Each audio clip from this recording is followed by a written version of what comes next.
शर्म की चीज।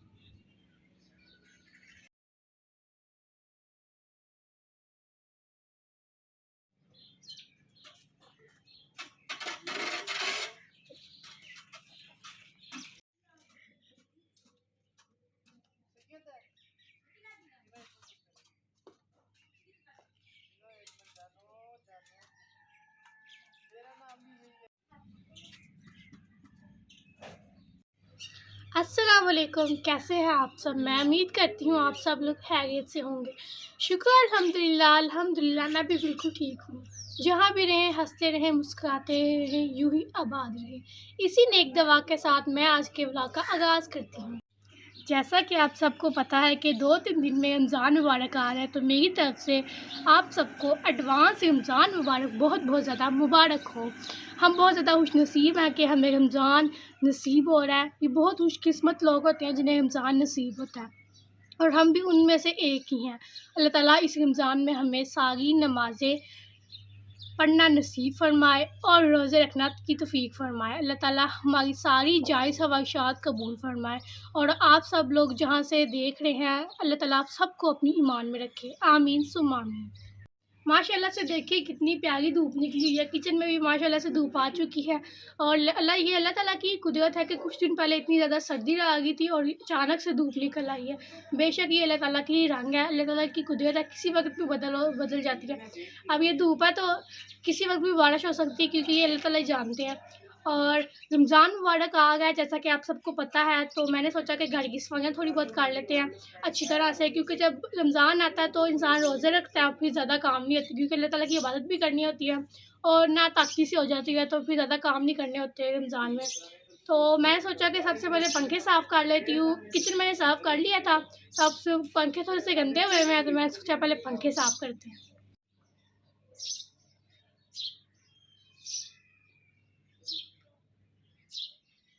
अब करते हैं पंखा साफ़, और छोटा टेबल नहीं है तो इसीलिए बड़ा ही यूज़ करेंगे। अब इसके ऊपर से चीज़ें उठाते हैं और इसे लाते हैं और करते हैं पंखा साफ़।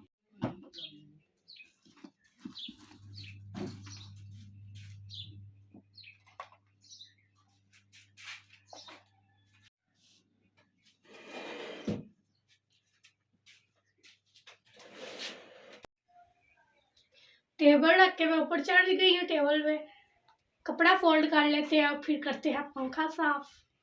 हो गया फोल्ड, अब पंखा साफ करते हैं।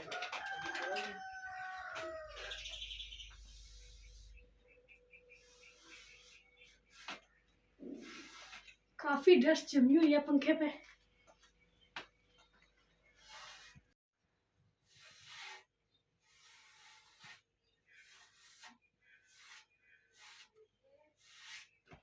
मेरी हाइट इतनी भी छोटी नहीं है, पर ये पंखा ज्यादा कुछ ऊंचा लगा हुआ है, मेरा हाथ ही नहीं पहुंच रहा, मुश्किल से पहुंच रहा है। पर अब साफ तो करना है ना। एक पार्ट तकरीबन थोड़ा सा गंदा रह गया, वो भी साफ कर लेते हैं, और बाकी भी करते हैं मुश्किल से, क्योंकि बहुत ज्यादा पंखा ऊंचा लगा हुआ है। हाइट तो मेरी ठीक ही है, पर पंखा बहुत ज्यादा ऊंचा है।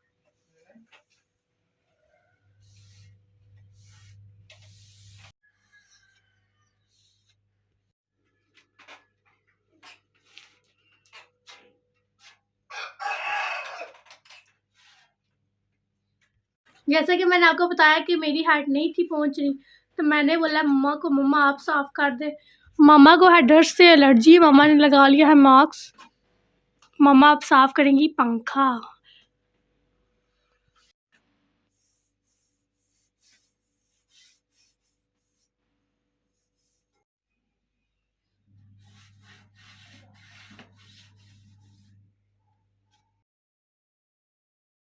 शुक्र अल्हम्दुलिल्लाह से पंखा हो गया है साफ।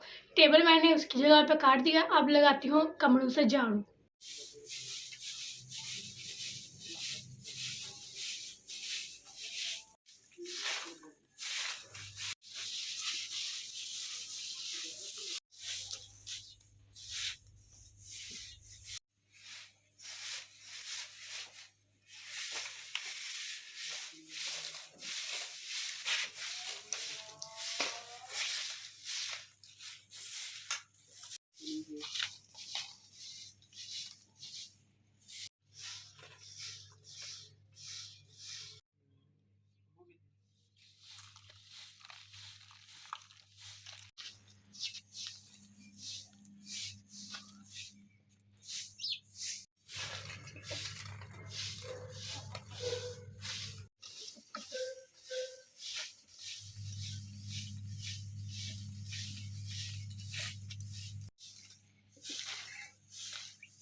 आज मैं आपको दिखाती हूँ कि हमारी क्यारियों में क्या क्या लगा हुआ है। मेरी मामा जानी को बहुत ज़्यादा शौक़ है पौधों का, शजरकारी का, इसलिए मामा ने घर में बहुत ज़्यादा पौधे लगाए हुए हैं।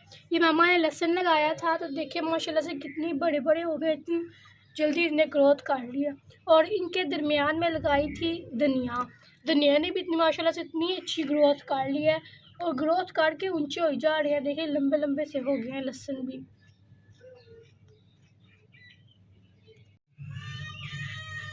शजरकारी ज़रूर करनी चाहिए, इससे घर में आबो हवा में भी इजाफ़ा होता है, ऑक्सीजन में इजाफ़ा हो जाता है और हमारा माहौल भी अच्छा रहता है, घर में रौनक भी पौधों से ही होती है। शजरकारी ज़रूर करनी चाहिए और मुझे और मेरी मामा जानी को बहुत ज़्यादा शौक़ है शजरकारी का। माशाल्लाह से ये देखिए फूलों की पनीरी यहाँ पे भी उगाई थी, तो यहाँ पे माशाल्लाह से फूलों की पनीरी उग गई है। मैंने तो आज नोटिस किया कि यहाँ पे फूलों की पनीरी भी उग गई है। मैंने ना वहाँ पे लगाई थी तो वहाँ पे मैं देखती रहती थी रोज़ाना लगी है कि नहीं लगी, पर आज मैंने नोटिस किया कि यहाँ पे भी लग गई है। फेंकी थी पनीरी पर मैंने देखा नहीं था कि यहाँ पे लगी है, तो आज नोटिस किया तो यहाँ पे भी उगी है। ये आगे यहाँ पे भी फूलों की पनीरी उग गई है। ये पूरी क्यारी में फेंके हुए हैं, जहाँ जहाँ पे भी उग रहे हैं ना पनीरी दिखी जा रहा है, जहाँ जहाँ पे उग रहे हैं। यहाँ पे देखिए लगा हुआ है टमाटर का नन्हा सा पौधा। और ये देखिए मेरी बहन ने सरसों के फूल से बनाया है छोटा सा गुलदस्ता, कितना प्यारा सा लग रहा है। और ये देखिए सरसों का पौधा कितना बड़ा है, इसके साथ कितने प्यारे सरसों के फूल लगे हुए हैं। और उसके आगे हमने मूली भी लगाई हुई है। देखिए मूली के कितने प्यारे प्यारे पौधे लगे हुए हैं, कितने बड़े बड़े। ये देखिए मूली के पत्ते कितने बड़े बड़े हैं और इसके नीचे छुपा हुआ है छोटा नन्हा सा अमरूद। इस पे साया ना पड़ जाए इसलिए मुझे मूली के थोड़े से पत्ते ऊपर से तोड़ने पड़ेंगे। ये देखिए अब आया ना नज़र, कितना प्यारा है, छुपा छुपे हुए हैं पौधे, पौधे के नीचे भी पौधा छुपा हुआ है। ये भी लगा हुआ है मूली का ही। और ये है नन्हा सा आम, यहाँ पे भी आम ही लगा हुआ है। और ये देखिए बेल इतनी बड़ी लगी हुई है, सर्दी की वजह से थोड़ी सी मुरझाई हुई है ना, यहाँ पे धूप नहीं आ रही इस वजह से। ये है मालाबार बेल।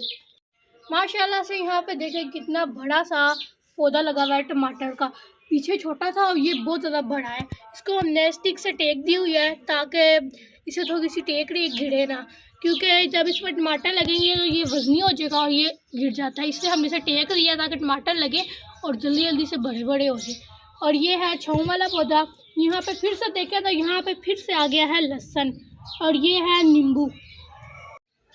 अल्हम्दुलिल्लाह से काम वगैरह सारे ख़त्म कर लिए हैं। और आप कमेंट में ज़रूर बताइएगा कि हमें अपनी क्यारी में किन किन पौधों का इजाफा करना चाहिए। मेरे ख्याल से तो कुछ फूलों के होने चाहिए, जैसे गुलाब हो गया, मोतिया हो गया, और कुछ सब्ज़ी वाले भी लाजमी होने चाहिए।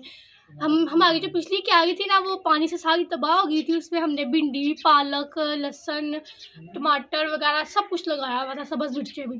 पर ये जो पानी का राह तरा है ना उसकी वजह से सारी तबाह हो गई है, तो इंशाल्लाह अब हम दोबारा लगाएंगे और क्यारी लगाएंगे जिसमें फूल के भी होंगे और सब्जियों के भी होंगे इंशाल्लाह। अब हम बनाएंगे दोपहर का खाना।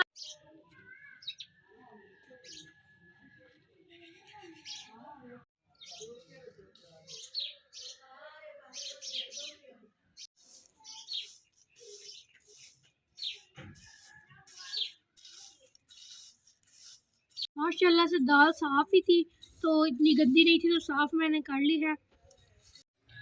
इसे साफ़ करने में इतना ज़्यादा टाइम नहीं लगा, क्योंकि जो दूसरी दालें होती हैं वो ज़्यादा ही गंदी होती हैं, तो ये क्लीन ही थी, इतनी गंदी भी नहीं थी, तो हो गया साफ़।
धनिया बाद में आराम से बना लूँगी। पहले अब पानी गर्म हो जा रहा है, दाल धो लेते हैं।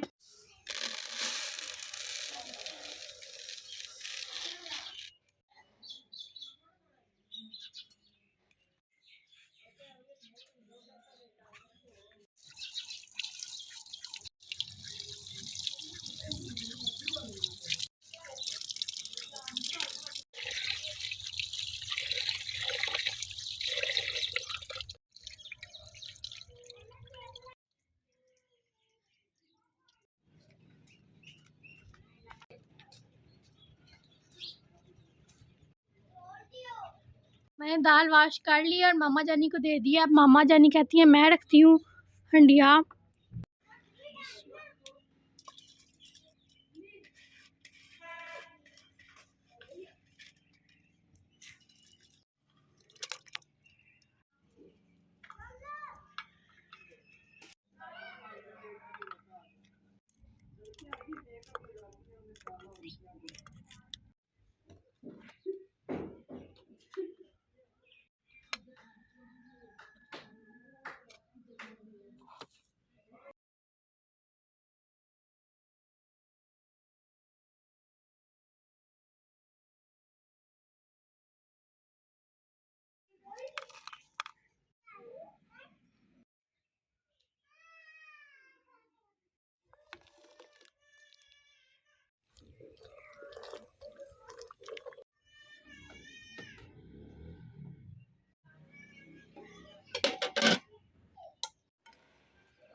धूप ज़्यादा तेज़ हो गई थी तो हम चाट भी ले आए हैं छो में। अब मैं तैयार करूँगी तड़के का सामान।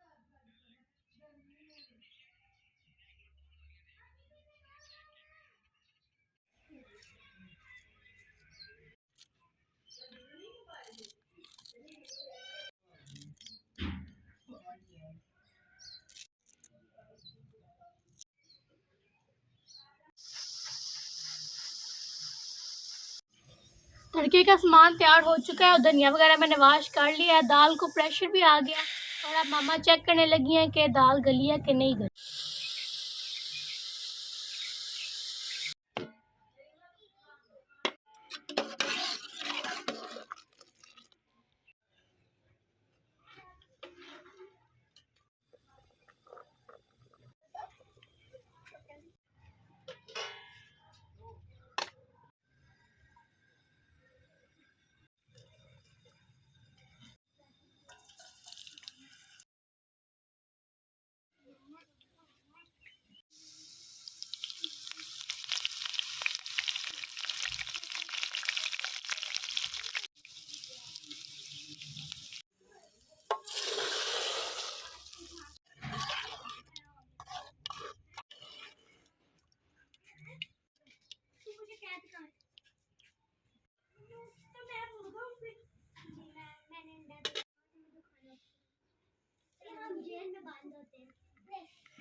अल्हम्दुलिल्लाह से मैंने पोछा भी लगा लिया और किचन की सारी डस्टिंग भी कर लिया। देखिए सारे मैंने यहाँ पे बर्तन एडजस्ट कर लिए हैं, बस जो नीचे वाले थे वो मैंने अभी नहीं लगाए क्योंकि अभी यहाँ से गीला जब ड्राई होगा तो तब मैं लगा दूँगी बर्तन।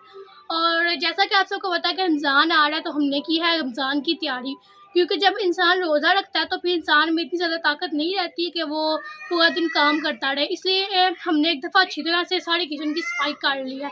बस जो चटाई रह गई है ना, वो अभी शाम हो गई है तो उससे ड्राई नहीं होना, इसलिए हमने सोचा कि सुबह धूप निकलेगी तो हम धूप में वॉश करके डाल देंगे, ताकि ड्राई होगी तो फिर हम डाल देंगे यहाँ पे। अभी वैसे फ़र्श भी गीला है, इसलिए हमने अभी वॉश नहीं की। और इसी के साथ मैं आप सबसे चाहूँगी इजाज़त, आप अपना सब बहुत ज़्यादा ख़्याल रखिएगा और मुझे दुआओं में ज़रूर याद रखिएगा। फिर मिलेंगे एक न्यू ब्लॉग के साथ, तब तक के लिए अल्लाह हाफ़िज़।